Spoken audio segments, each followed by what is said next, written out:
Kapwa nanindigan sina Senador Jingo Estrada at Joel Villanueva na walang katotohanan ang mga paratang ng dating DPWH Assistant Engineer sa Bulacan na tumanggap umano sila ng 30% na kickback mula sa flood control project sa lalawigan. Gate po ni Villanueva, wala siyang flood control project at pinanghingan din ang nasa likod ng pinahagingan din ang nasa likod ng anyay demolition job. Hinamo naman po ni Estrada ng lie detector test ang naturang dawit at na dating opisyal ng DPWH. Narito ang aking report.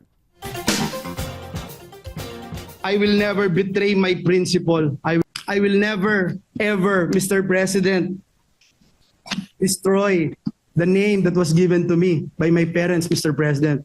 Nanindigan si Senador Joel Villanueva na malinis ang kanyang pangalan sa gitna ng paratang ni dating DPWH Bulacan Assistant District Engineer Bryce Hernandez.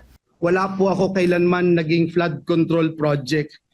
Hindi ko po sasabihin na I categorically deny this accusation. Dahil po may resibo po tayo. Ayon kay Villanueva, ilang taon na niyang kinakastigo ang anomalya sa flood control projects kahit na hindi pa ito national issue. This year, for Bicol Region 2024, ang budget for flood control ng DPWH ay 31.9 billion. So 2023 and 2024, meron kang 61.42 billion na budget for flood control in Bicol Region alone. So ito dapat tignan nating mabuti sa budget deliberation kung saan ba talaga napupunta to, may impact ba talaga. It's the same thing over and over, and it has worsened.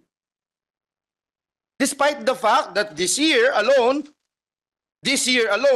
we have 188 billion flood control project ng DPWH. Hindi pa ho kasama yung ibang mitigating items. Suspetsa ng senador, may malaking personalidad ang nasa likod nito na tinawag niyang si Dracula. Dito rin po sa buluhagan na ito, Mr. President, unang nasabi yung binabanggit kahapon ni Senate President Escudero, a name that cannot be mentioned. Walang iba kung hindi si Dracula, na ginawang tagapagbantay ng Kamara doon po sa National Blood Bank natin.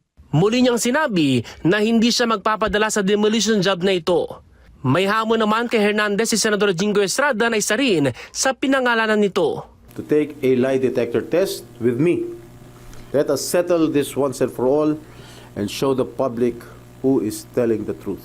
Diretsang din sinagot ng senador ang paratang ng dating DPWH engineer kaugnay sa 355 million pesos na halaga ng flood control projects na inilaan sa Bulacan itong taon, kung saan nakakuha umano ng 30% na kickback si Estrada. Lahat siya nasa GAA.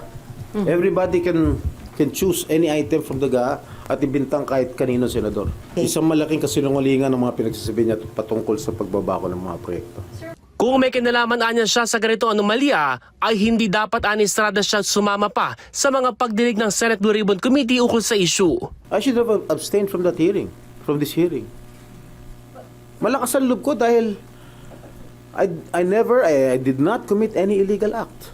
Itinanggi rin ng senador na kilala niya ng personal si dating Bulacan District Engineer Henry Alcantara sa kabila ng ilang larawang ipinakita ni Hernandez sa House Infra Committee. Nakadakdang magsampa ng kaso sa Estrada laban kay Hernandez dahil sa anya'y walang basihang mga paratang. Ace Cruz, Newslight.